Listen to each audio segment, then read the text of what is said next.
Good afternoon, everybody, or good evening, I should say. I keep forgetting when I look out here at the mountains and it's so early in the day. Anyway, I want to welcome everybody to Taylor Tuesday. My colleague and co-announcer, Dr. Mike King, has removed his beard and mustache for the first time in 40 years. And I was distinguishedly told that I was the only one that recognized it. And I grew my beard back. So, you know, I always I sent you my hair in a box so you could glue it on. I think that this has been a little bit of it's become enjoyable and a little bit of a labor of love. We tried to get this started during COVID to try and help practices do better. I think people have come out of COVID really well, but now we're in that post-COVID stage, so it's so appropriate. That we're having, at first we were addressing how you could prepare during COVID, and now we're looking at what's going on post-COVID. Taylor's a family. I think that for those of you who know all of the founders, in fact, three of us are on here on the phone. All three of us are founders in Taylor. We started this for a reason. We wanted to make a difference in people's practices, and I think that we have. And it's always good. I've had the pleasure of reuniting and spending time with friends that I hadn't seen due to COVID for a long period of time.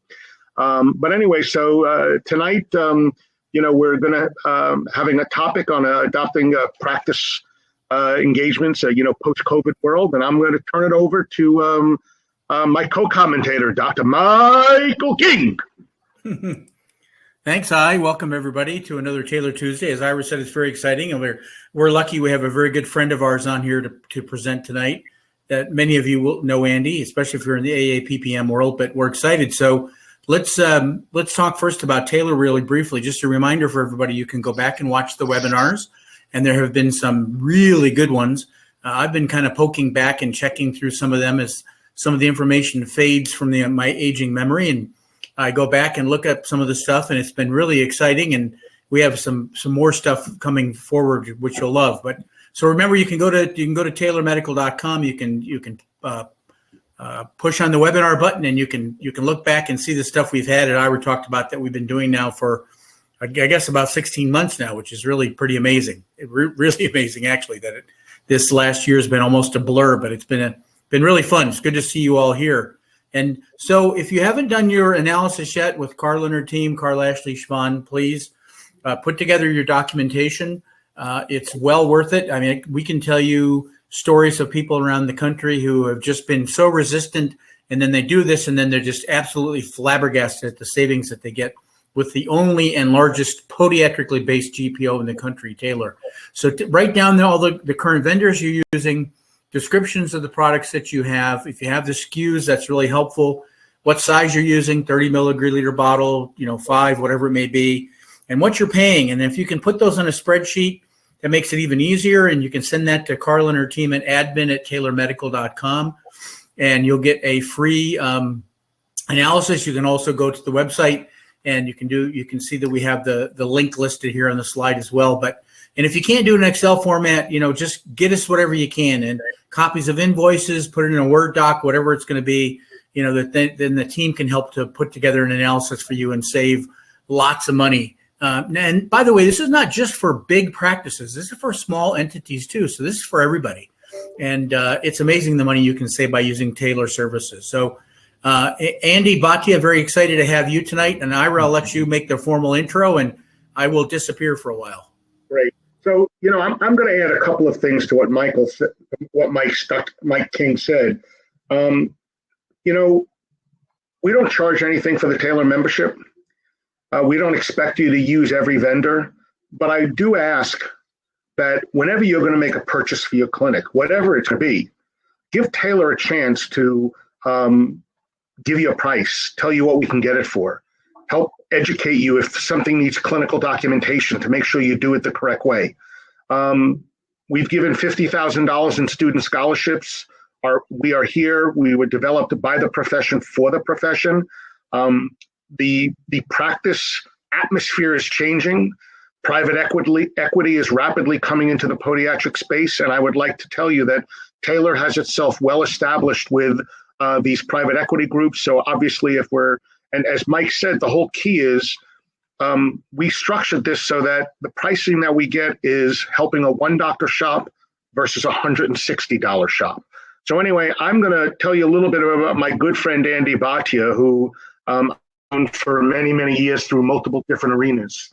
Andy has been in practice for over 20 years, providing medical and surgical solutions for foot and ankle pathology to the Columbus community across all ages. He's got a special interest in the areas of sports medicine and the management of chronic wounds and limb salvage. He currently serves as a wound consultant to over 25 acute rehab and long-term facilities in Central Ohio. He is the assistant medical director of the wound clinic at Fairfield Medical Center and the medical director of the wound management program at Select Hospital Specialties in Columbus. He also has a keen interest in research, participates in clinical trials in wound care, and regularly lectures at national wound care seminars. He is a board-certified wound specialist, a fellow and current president of the American Academy of Podiatric Practice Management, and a diplomat of the American Academy of Wound Management. He is the founder and CEO of Columbus Podiatry and Surgery, and he is active in the community and plays tennis, football, and volleyball, and is an avid follower of Cleveland's professional football team, sports teams. I guess that's almost as bad as me following the New York sports teams. And then we have Ryan White, who is the senior vertical marketing manager from Weave. He oversees the podiatry market. Although relatively new to Weave, Ryan has been in medical and dental space for the last 8 years. In his free time, he leads groups in canyoning expeditions, hiking with ropes in the deserts of Utah, Arizona, and Nevada. I wish he would do it in Montana, where I am. Anyway, Andy, as always, you and I have known each other a long time. We have spent many a night discussing how we can make things better for our colleagues. So I'm going to turn the presentation over to you. Thank you, Ira. That was a very long introduction of myself. I need to shorten that. But anyway, great to see you guys virtually. And as Ira and Mike mentioned, we've all of us have known each other for a very long time, and are happy to collaborate here again and bring this presentation to you. And I'm going to get right into it. All right, so our topic is the importance of making your practice adaptable. And there's obviously many ways that we do that over a period of time, clinically as well as organizationally. And tonight my focus is going to be more on the organizational and communication part of making our practice adaptable and adapting to the changes in technology, changes in our patients' preferences, and that's going to be a key thing that I'll mention. And why we need to adapt is not only to be more efficient, but also to adapt to the needs and the expectations of our patients. Especially, this is something that that has maybe been forced upon us in the last year. So I'm not sure if some of you folks took the downtime, if you had any. I'm sure you did a little bit, to take a step back and think about, well, what am I going to do to improve certain things in the practice now that you have the time to step away and look at how your processes are running. So that's certainly something that I did. We made some changes, and I'm happy to share those with you today as far as how we did it and what we used to do that. So where do practices have the needs to adapt the most? So like I said, we're going to focus on communication, marketing, and office workflow. So let's look at some of these surveys, which are really telling, and we need to pay attention to this. 90% of people now say that they prefer texting. 98% of all messages are read in the first 3 minutes. That's pretty striking there. When we look at phone calling, 80% of people now don't pick up the phone when they don't recognize the phone number. In my case, I don't pick up the phone even when I do recognize the phone number. So let's keep that in mind as we look at how we communicate with our patients, texting versus phone. 60% of patients, they say that they will not wait more than a minute on hold before hanging up. And I think as consumers, we can relate to that because we, from our end also, whether you're calling a practice or you're calling customer service for your telephone or something like that, and we all know how our patience runs out really quick. So let's put ourselves on the other side and understand how our patients that are trying to reach out to us or potential patients are dealing with having to be on hold. One of the biggest nuisance we've seen is, and I think and it's increased recently, is increase in robocalls. I think we'll all relate. And if you look at this graph here, 55% of all calls are made by robocalls.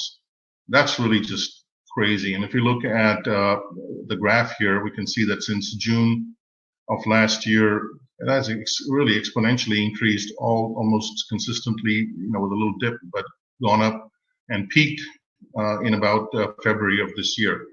I'm not sure how this was affected by the pandemic, or is this an organic growth of the robocall industry, if you call it that. But anyway, this is a real nuisance, and it's really spread to cell phones now. It used to be just the home phone number, but now it's cell phones, and we get all these sales calls and prank calls and scam calls. And how often do we ignore this? Let's see what the surveys have said. 60% of them said that they ignore these robocalls. And how do they choose to ignore this? It's usually an unrecognized number. So this is going to be critical. When you're texting and when you're calling, that the patient needs to be able to see that the call is coming or the text is coming from your practice. So, wrong slide. Okay, there we go. So starting out, here's one thing we did. We adapted a system that provided us with 10 new phones, and they use VoIP, and we got all the usual features that our current telephone provider was providing. We had unlimited local and long distance calling. We had 3 lines rolling over to each other, voicemail, the whole bunch.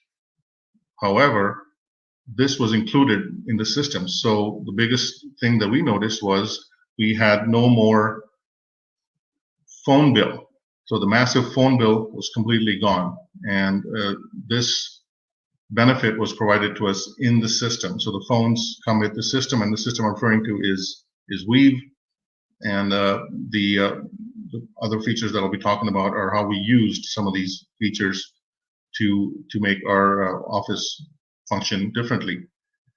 So along with these phones that we received, there's also an app that comes with it. Now, this is really key here, because the app integrates with your EMR, and using the app, no matter where you are, from your phone or from your desktop, anybody can literally have the app open, no matter where they are, off-site, in the car. Well, not in the car, I don't recommend it, but they can see, since it's integrated with our EMR and our practice management system. In my case, I use TrackNet. It pulls over the schedule. It pulls over the text messages that are going back and forth. And again, I don't need to see all that as a physician, but it's all there in the app, and it's accessible from anywhere. So how do we use some of these features in our offices? So let's start with texting. As we saw with the surveys there, texting is the way people would like to be reached out to. It gives us increased accessibility. As we saw that it has a 98% open rate, and most customers want to be able to also return a text to the business, and they also like it if they receive a text. So this system allowed us to actually, now using the integration with our EMR, just pull up a patient's information right within the app and send them a text. And that text could be anything. It could be appointment reminders. It could be just two-way communication. And when the patient receives the text, it comes and it shows that it's from the practice. So, it's credible. And the best thing is they can text right back. And when they text back, we received the text and it was addressed right away. And I'm just talking about, existing patients. If it's a new patient or a potential new patient just calling to get information, they could also text and, communicate that way. Or there's a function that we used, which I may talk about later, where if the patient does not, or if somebody in the office does not answer the call, there's an option to have a feature for them to receive an automatic text back. So that's another great feature, and that way that we don't lose that person that may have called, and then the office is too busy to answer the phone call, and they get a text right away, and we can customize whatever that text message is going to be. So let's look at scheduling and office workflow. As you can see, this kind of just flows into what we're doing here. Patient preferences and communication goes right into how the flow goes in the front office. And it's really changed a lot of things that we do and the way we do it, and our efficiency is really improved. And really, if we look at patient preferences, this is interesting here. We've definitely seen, I don't know if you guys have, but in our office, a real increase in patients that are missing their appointments. The reasons could be numerous, but nevertheless, this is happening. So 22% of their patients out there miss their appointments. 80% of callers don't leave a voicemail. So like I said, they lose patients, and you lose patients potentially.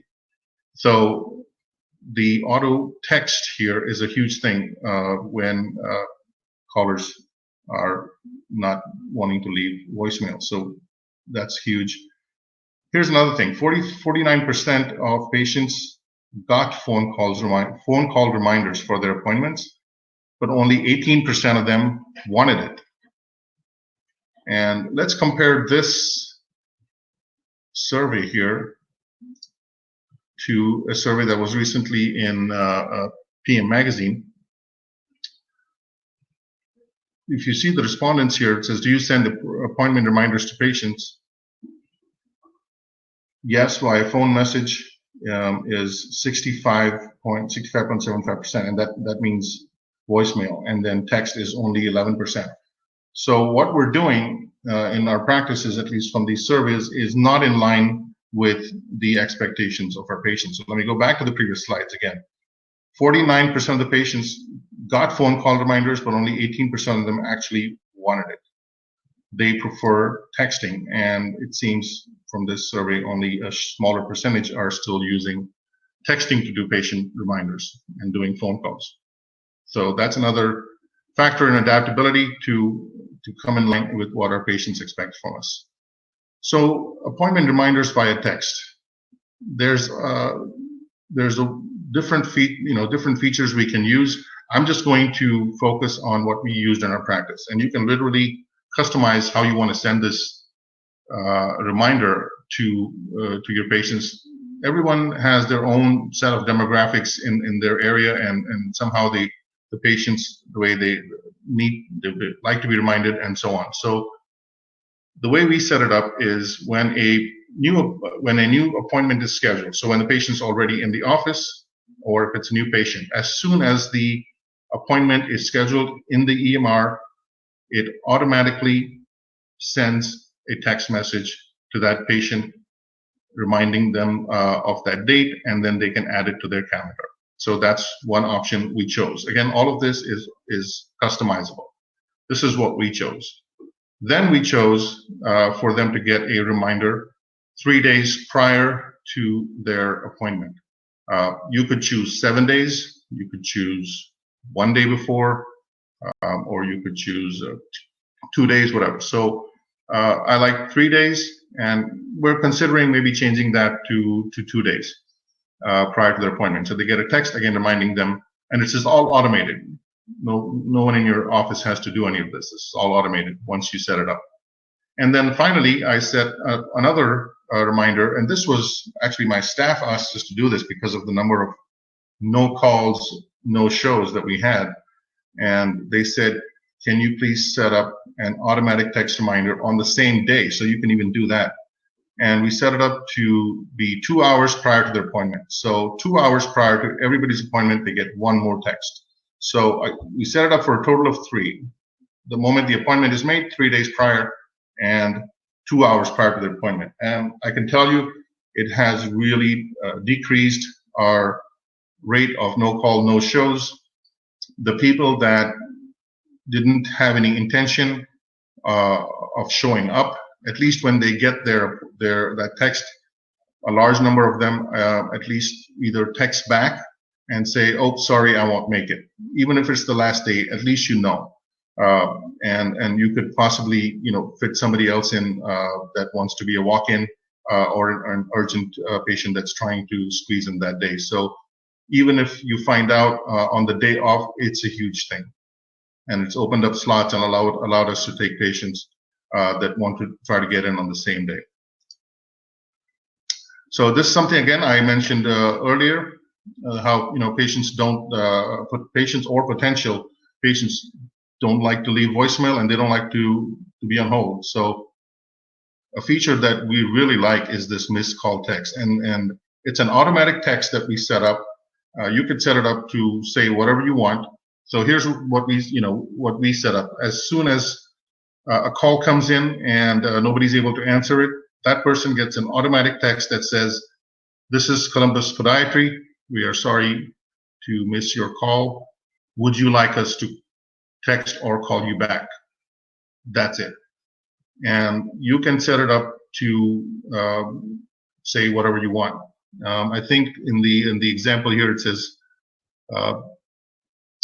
"This is Dr. Smith's office. Sorry we missed your call. How can we help you?" So it's an open-ended question, kind of asking the caller to actually say what they want in the text. And we didn't want to do that. I wanted that conversation to happen live via phone call. So what we did was we designed the missed call text to simply say, "Sorry we missed your call. Would you like us to text or call you back?"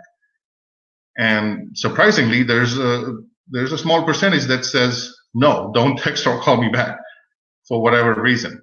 But a good number of them say yes, and that now goes into the line, and it's all automated in the app. My staff marks those, and then they call those callers back. So this has been huge again. This is something that I'm just going to mention briefly. It is hopefully with the waning of the pandemic will not be a thing, but we did use this a lot over the last 6 months to do curbside check-in. We asked our patients, actually, it was included in their appointment reminder, that when they pull up in the parking lot of our office, to text that they are outside, and that we call that curbside check-in. And then we texted them right back, "Thank you, we will let you know when you can come in." So again, it reduces the phone call volume so much because these short messages can be just exchanged via text. So patient parks outside, says, "We're here." Staff texts back and says, "Okay, we'll let you know when to come in." And it's worked great to keep the social distancing. We've kept our waiting room,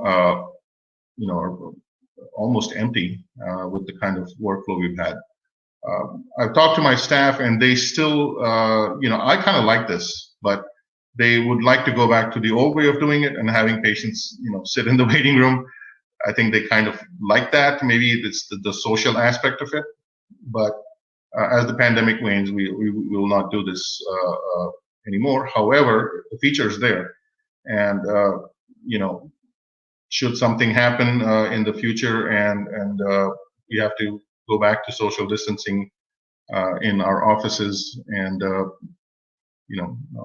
doing curbside check-in, we can do this. Here's another great feature that we utilize a lot, and it's Team Chat. Now, this is something we've tried in the past, actually. I'm not sure if some of you with larger practices have tried using different programs and different third-party apps out there. I've been through a few free ones. We even tried a paid one. I think it was HyperChat or something like that. And everybody downloaded it on their phones and computers and everything. And then, it just got a bit, it worked okay, but it got a bit sort of tiresome to just keep switching back and forth, between the app and checking the messages and what's going on. And this is, an internal chat between all the staff only. And you can create different rooms where, say, only doctors can communicate with each other, or the whole staff and things like that. So that was a bit of an issue. So we got rid of that, and lo and behold, this feature is included, and it's right inside the Weave app that we used, whether it's on the desktop or on your phone.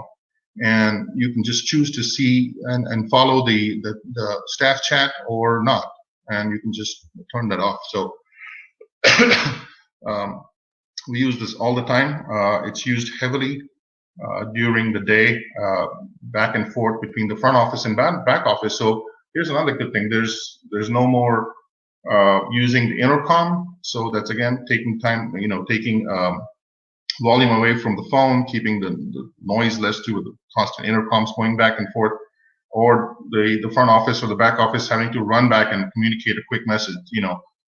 Patients on their way up front, make sure you tell them XYZ, or the front office trying to communicate to the back office, this patient coming back needs help with something, or has a question about this, something they mentioned at the front window and wanted to make sure it was addressed. So instead of having to verbally pass the message along, the front desk person just types it quickly in the team chat, and everybody sees it. So there's so many ways you can use it. I'm probably not even thinking of a few things, but I can our messages are and they're pertinent, so no social discussions are allowed, and for that we have obviously our own texting and all that. So it's strictly business and strictly to do with what's going on in the office. Simple thing like, can somebody come back to the back? The X-ray machine is acting funny. Something like that, instead of the person having to leave that room and come and yell and ask somebody to come and help them. Simple things like that. So we use this team chat really quite a lot. So one other feature that's there is wellness forms. And with COVID-19, this was something we utilized a lot. Again, we included this in the appointment reminder text. So it gave the patients a link to click. As soon as they click the link, it opens up a browser, and they have to answer a few quick questions. I'm sure you all know the standard questions. Have you had any symptoms recently? Have you been in close proximity with anyone that's tested positive? And so on, and that's it. And they click that, and immediately we know if the person coming in has had a potential exposure that we need to ask them to stay back and reschedule, and so on, or if it's just something to be aware of, but not of great concern. But this is something that we did. And this may not, again, continue with the pandemic waning, but I like this concept, and I'm not sure if we will introduce the ability to use other forms, but I'm looking forward to it, or they might, and I'm not aware of it. But we also use, so while we were looking at these forms, I thought, hey, why don't we use this for marketing purposes? So I want to come back to that, but for right now, I'm just going to mention really quick that it did have a telehealth feature as well. And I'm not sure how many of you did a lot of telehealth. We did some of it. I know podiatry is not a very telehealth type of profession, so there's certain types of situations, we're more of a hands-on specialty, as you all know. So there's certain types of patients and certain situations that can use this feature, and it's there for you to use it. And it's again, don't need a third party and don't need to use any other app. It's all right there. This was another PM survey. You can see that most of us expected not to use telehealth too much, but at least now if we have it, you don't have to do any other setup. It's all there included. So like I said, with marketing, I thought about this using the wellness form. So we all know that internal marketing is very crucial. Most of us focus on external marketing, which is reaching out to potential new patients, and of course that's very important. But internal marketing is also very important, which is reaching out to your existing database. And I'm going to talk about that. And in relation to the wellness forms, one thing that we did was for the new patients, we put a link to our website to go and fill out their new patient forms. And I'll mention how that benefits in just a moment. So let's look at some of these other surveys here. 37% of businesses named email as their most effective channel for customer loyalty. And wow, 80% of customers trust online reviews. So we'll talk about reviews as well. So like I said, email marketing is also another feature that we used. And now you could send out a brief email, which we did when this was really important. Now this was obviously not something we could put in a text. So now we used email when the rules kept changing during the pandemic. At first it was masks were mandatory, not mandatory. The governor mandated certain things to be, in certain types of businesses, but there were different rules for healthcare providers and so on and so forth. So we used the email to constantly keep our patients alerted of what's going on in our office. Whether we started doing a curbside check-in, we're doing temperature checks at the front desk, and so on. And so it was so easy because we just typed out the email and one click and it sends it out to your entire database. So that was really important. And you may think that it's just a message, but it's actually marketing in its own way, because it keeps the patient engaged and aware of your practice and that you are there, and also that you're doing everything that is expected of you as a practice, and you're taking all the precautions. So in our email, we also wrote at the bottom, here's everything that we're doing above and beyond what the governor's mandate is. We don't let any employee come in that has a temperature of 100 or more, or we wipe down every station. We have hand sanitizers everywhere. The entire place is sanitized. And it may seem commonplace, to us, but they like hearing this. And we've had comments from our patients that they're happy that we communicated to them that we took all these additional precautions.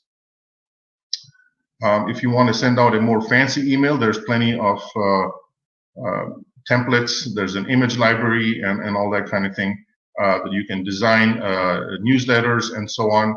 And speaking of newsletters, I'm going to show you something that may look familiar to you.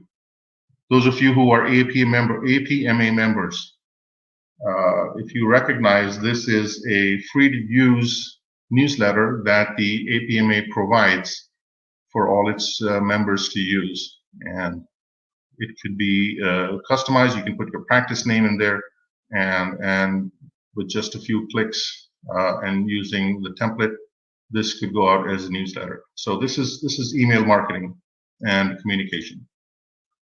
So before I start with reviews, and we all know how important that is, I'm going to mention what I said earlier about sending patients to your website. So in our email to the new patients, we put the link, please go to our website to fill out the new patient forms. And in our website, there's a tab for new patients, and they can download the PDF and print that and fill it out. We haven't yet done online filling of forms yet. We're looking at going to that, but for right now, this works well. What that also does is on that new patient tab in our website, it has directions to both our offices. It has links to an educational library, and so the patient can quickly look up what, maybe a little bit more information about the condition that they're coming in for. There's links to Google Maps where they could just put their address. And so that increases, again, the traffic to your site. It helps with your search engine optimization. It increases the patient engagement on the site. Because once they're there, and then they'll click on the staff photos section maybe. And I highly recommend that, because when we saw our analytics, we saw that patients spend a lot of time on the section that has the profiles and photos of the doctors and staff. So how do you get them to do that? If they found you on Google and then you made an appointment, they haven't really spent time on your website. So this is our trick to actually make them do that by having them go to the website by sending them this link. So I highly recommend that. Finally, we know the importance of reviews. I'm not going to spend too much time about why we need to do it, but how we can use this system again to collect reviews. So I really like this, because once we enter our credentials within the app for our Google and our Facebook. Now, we don't use any others. We just focus on Google and Facebook for our reviews and online marketing. I know there's Yelp and other review sites, but we focus on Google and Facebook. And so does this app. So we enter the information for our Facebook and our Google login. And once you're done, this is all initial setup. Now you can, just using the app, you can see your reviews right there. So that again makes it one place to just look at what reviews are getting and your average. And now you can choose and send your happy patients a review link. And we choose to do that. I think there's an option to send a review link to everybody, but I'm not sure about you, but we don't want to do that. At least in our practice, we know we have a few unhappy people. And, I'm not sure if this is, this photo here is from our practice, but it just turns out that we actually have a 4.7 average on our Google. So when you have a 4.7 average and you were trying to maintain that, even a 4-star review hurts. So, there's patients that maybe, pretty happy and they just want to give you a 4-star. That actually hurts your average. So the only thing we want is 5-star reviews. And so I've sat down with my staff and I told them, we only want 5-star reviews. So let's find those patients that are really happy and just walking out the door raving about how they did so much better. And then as soon as they've gone, I say just make a little note and just quickly, we click the patient's name, and then the schedule, by the way, is also in the app. It draws it from the EMR. Just one click, and then that patient gets a text and an email to give us a Google or Facebook review. So this is how we selectively choose our happy people, and it's really worked. And we've been, we're not looking for volume here. We're looking for only 5-star reviews, and that's what we've been getting. So that strategy has worked, and I highly recommend that you guys do that. So I'm going to conclude again to summarize with how we've used this system and made our office more efficient in the front and in the back. It's made our communication and engagement with our patients better, and we're using marketing, and it's helped save money from our phone company. We don't have a phone company anymore. We're using the VoIP phones, which function beautifully, and they're full function phones like an office phone. It says your adapting requires an effort, and this was less of an effort than I was initially expecting to make some of these changes. Agreed, there was a bit of a slow time during the pandemic that allowed us to do some of this stuff, but even within a busy practice, to make some of these change is not that difficult because of the technology and how seamless it is. So I'm a tech geek, and so I love this stuff. But I think it's very friendly to those who are not tech savvy as well. And it's not just the physicians I'm referring to. You know, a lot of you will delegate this to your executive managers, to your office staff. They're the ones that are going to use the app. And so it's very, its user interface is very friendly, and it doesn't require a lot of tech savviness. All right, so these are some of the areas we covered. I'm not sure if there's questions coming in, but I'd be happy to answer some questions. And I'm also going to pull in really quick Ryan White from Weave, who is also on here with us, and see if he has anything to add. Ryan, are you there? I am. Well, thank you, everyone. This has been fantastic. I've been working with Dr. Bhatia for a couple weeks now, and I've absolutely loved his inputs. Now, obviously, you know, we've talked a lot about Weave, but in general, what we're looking at is how do we improve communication with patients. Now, we believe that the Weave software does a really good job of that, but there's other softwares that do great jobs as well. And ultimately, the main message that we're trying to address is how can we continuously change as a practice for the better? And as Dr. Bhatia has mentioned, it's evaluating your practice. What are your opportunities and what are the strengths? And he said there's opportunities in the texting area where we can start communicating more efficiently through text. And they found our system, and we've been able to help them do that. But there's other areas that your practice may need to continually to adapt and become better.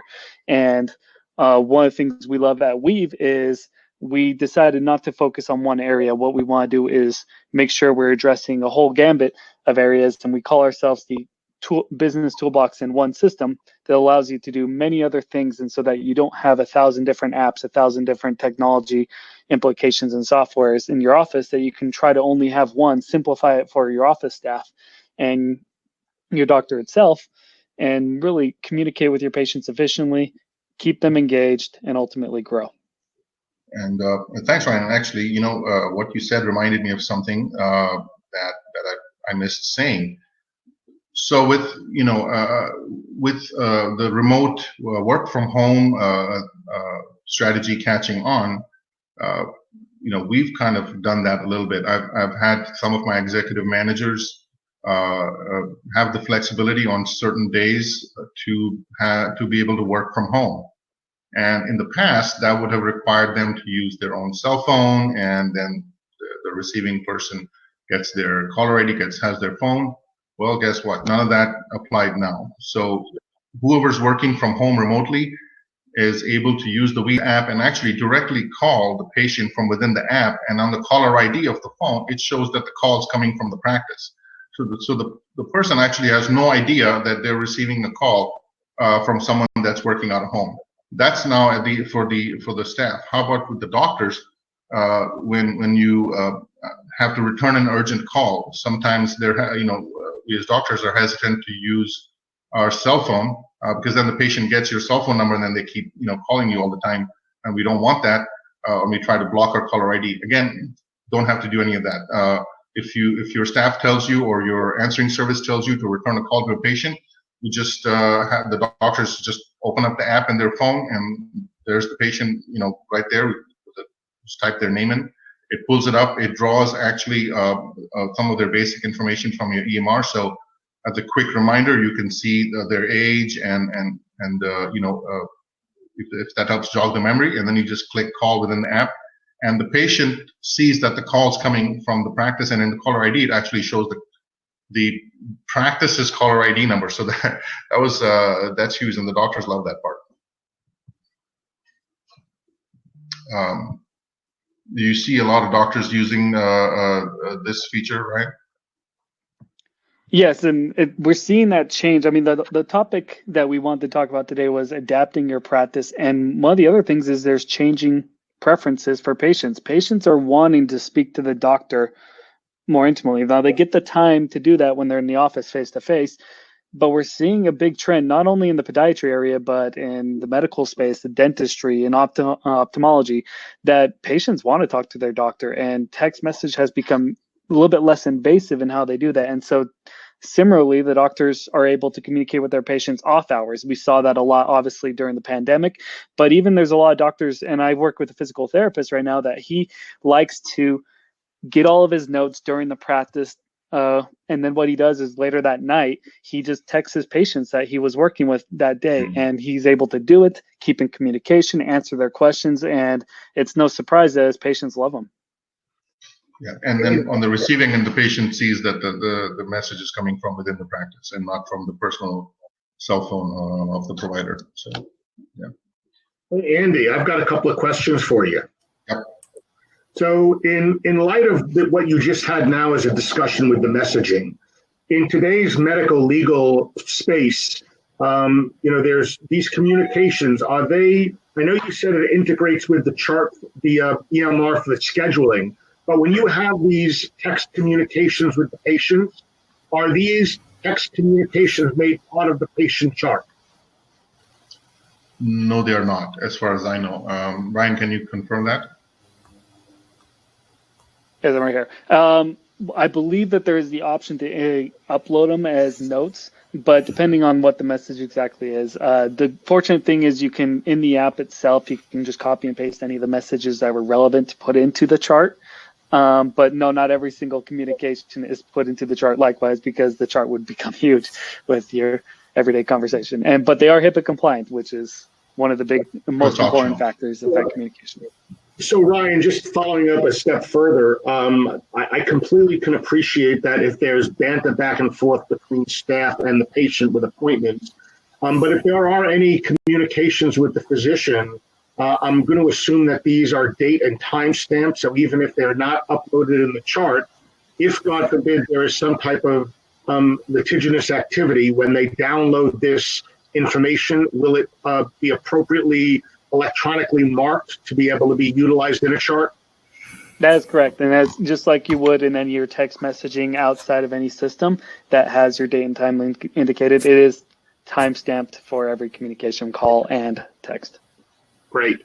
And the good thing is, you could even see if you're about to text a patient, you could actually see, 6 months ago, there was the same scenario. So you can kind of see a pattern if a patient is a chronic complainer or always has, certain issue, you can go back and see the previous text messages, even if it's a different physician, and say, okay, so this is happening again. Andy, what was the learning curve in your office? I know that you implemented this during COVID, so things were obviously a little slower, but practices are picking up now, and practices are busy.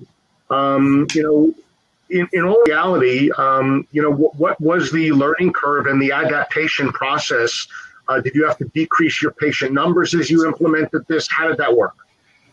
I think every office is probably going to handle it different, but we did 2 half days. So towards the end of the week, Thursday, we let the staff go and no patients, and Friday. So we used 2 half days. Instead of doing it all in one day, I did 2 half days. So in case there's any troubleshooting, then it can be addressed the next day. So the first half day, we put in all the new phones. And there's a little bit of work that needs to be done before, but that doesn't affect the staff, which is porting of all the phone lines. So again, those that are worried that they'll need new phone numbers, that's not the case. All your existing phone numbers will transfer over, and so that work needs to be done before the go live day. So once that was already done on the half day that we took for the go live day, we put in the new phones, did all the testing, and installed all the apps. And then on the second half day, we trained the staff how to use the app. So we were able to get it done in 2 half days. Then there's a recorded webinars on the website, and they're nice and short, addressing each and every feature. So you don't have to watch the whole thing. And if you just want to see how to use the texting feature or the reviews and I do that sometimes when I forget, you can just watch it. Like 3-4 minute training videos on the website to see how to do certain things. So they kept back and going back and learning how to do some of the things that they forgot. But to answer your question quickly, it was 2 half days.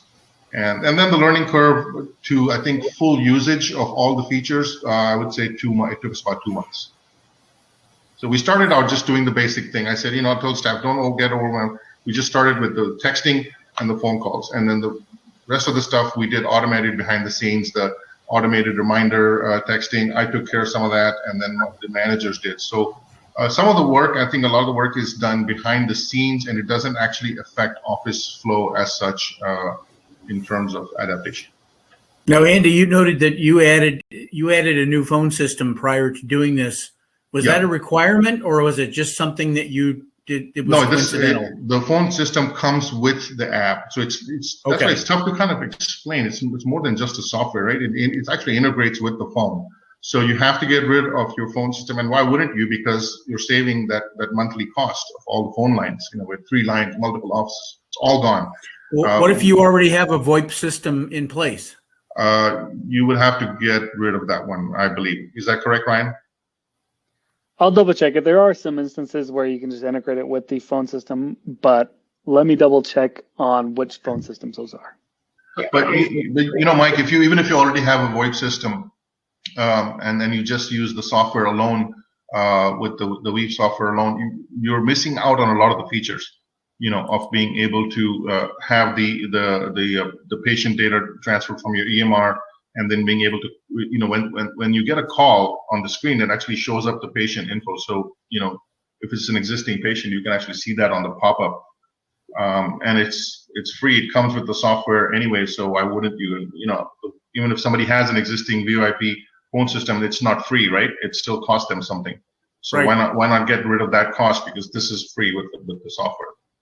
Andy, there are a couple of options with that. One, depending on where you are in your contract with your VoIP, you may not be able to get rid of it. So it may not necessarily be free. So unless we would actually be buying out your existing lease contract, you could be stuck with it. I mean, people sign leases and you're stuck with that. So there's no changing. That would be my first comment. And the second comment is, I think that a lot of practices that at least bigger groups, and Mike is medical director of a large group, they're using, they have a call center, and we have a call center, and so there are certain metrics and things that are monitored that we bought the VoIP for to be able to do metrics on the phone calls. So the reality is that I would think that that would be the concern of I would think bigger groups that have already developed and implemented a call center with certain KPIs that they're monitoring. And I'm not saying that that this phone system doesn't have that, but I think that would be what people would be looking for those people that have those. It actually does. It actually does, Ira. Just for lack of time, I couldn't mention it, but there's a complete analytics feature that tells you every call that came in, and you can look at charts, patterns, and see when your highest volume of calls is, how many missed calls you had, what kind were the missed calls, and you can see who's not doing their job. There's a lot of practice metrics and analytics if you choose to look at it. I'm not sure if this would help you, get rid of your call center entirely, but in certain senses, it will definitely reduce your usage of your call center, because of there's so much easy and quick communication with, sometimes patients are calling the call center for just quick, easy answers. And we've designated one of our staff to work from home that will answer all these quick questions. So again, we didn't have to use a call center, because now they can do, the beauty is you can do this from home. So I picked one person, and at after hours, any such urgent calls come to them, and they're able to quickly address it and take care of that. So it reduces our call center usage as well. So if you're paying on a per call or per basis, I think it can help reduce that. And then you have all the practice, the call metrics built in. Ryan, is there something you want to add to that? Yes, actually, I didn't tease this information because we were waiting to see if this was available, but our June promotion, we usually do have promotions on switching. Our June promotion is actually a reimbursement for potentially switching from your phone system to this one, and we actually will do a little bit of a buyback of your current contract. And so if you just signed a contract, we understand how frustrating that is, that you've assigned to a commitment, maybe 12 months, 6 months, whatever it is. We will actually look and do a contract buyout when you switch over to leave. There are some Unfortunately, I didn't stipulations, have of that. course. I was month to month, but that's good to know. No, that's good news. Yeah. And Ryan, what about call centers? How have you seen practices that were using call centers adapt once they use this system? One of the major reasons that an office would use call centers is essentially they have enough, they are seeking to continuously work with new patients, and they have the capital to try to outreach. A lot of the call centers I know that have been used more for the outreach portion of it, but there is a number of inreach and calls that you're trying to get in and sort through. And when it comes to that, yeah, you're right. Phone marketing is still a powerful tool, and if you are using a call center for the marketing purpose of it and reaching out to them, and instead of hiring people within your own internal staff to continuously call out and reach people, but leveraging a third-party call system, that's I think Ryan, I think maybe what Ira was mentioning by call centers is to take urgent calls, from patients at night, post-surgical patients, that kind of thing. Is that right, Ira? Actually, we used a call center, and I believe Mike does as well, for just everyday patients. What it did was it cut down on the phone calls that were inundating the office. And so there's a call center where people are, there's phone queues where they're answering new patients versus established patients and scheduling appointments, and actually reducing the burden of the staff responsibility in the office. Right. So, one way of doing this is, instead of paying the heavy fees to a call center, maybe add another employee to work out of home, and they can use the app and take a lot of the call volume from home. I think you'll certainly pay an employee a lot less than you'll pay a call center. So, we haven't done this, but as you were talking, that's one way you could do it. Essentially, that employee would function as your call center. And they can be a lot more personal than any person at a call center answering the call can be. Especially if this person is an employee, during the time wants extra hours from within the practice, they can answer more personal questions, more local questions. And if the patient's asking, how long will it take me to get there, and how's the traffic over there? A call center person can never be that personal, because who knows where they are, right? So I would rather have somebody internally do this, and I think it's a cost saver too. Just thinking. Absolutely.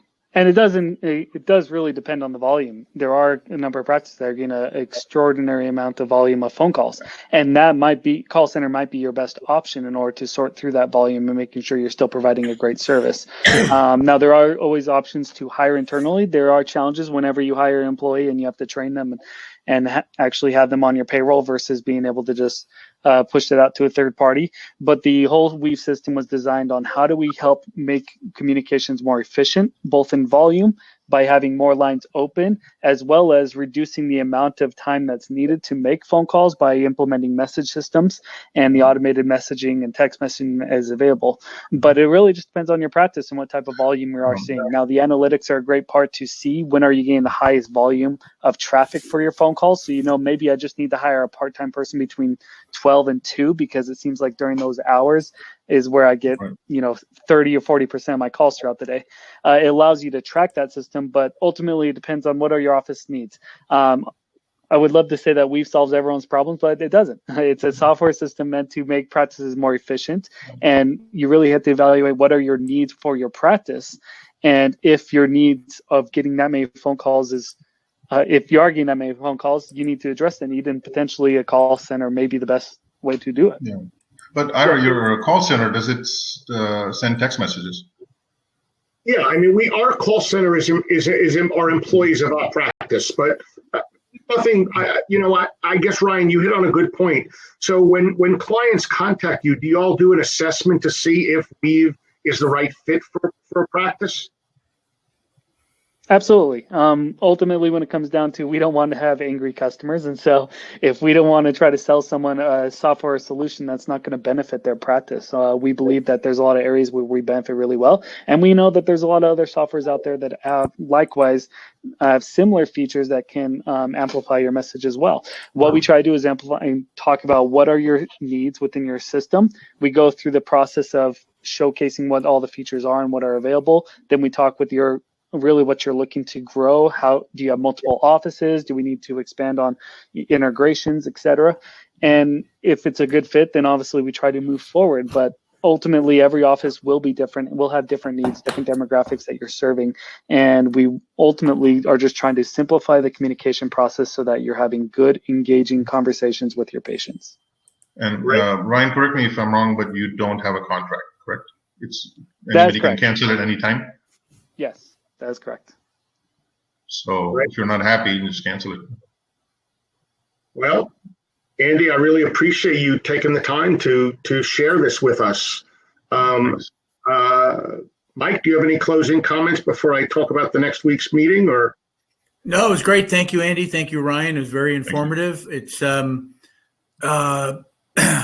very challenging issue when you have a busy practice to make sure that you are funneling calls appropriately, not shocking patients with 8,000 emails or calls or whatever else, but you're getting a good steady flow of communication. So thank you. It was great. So I want to thank everybody for joining us here on Taylor Tuesday. Look forward to seeing everybody at the next Taylor Tuesday. I think I know the speaker really well. And we're going to be talking about managing biologics, advanced wound care, and successful reimbursement.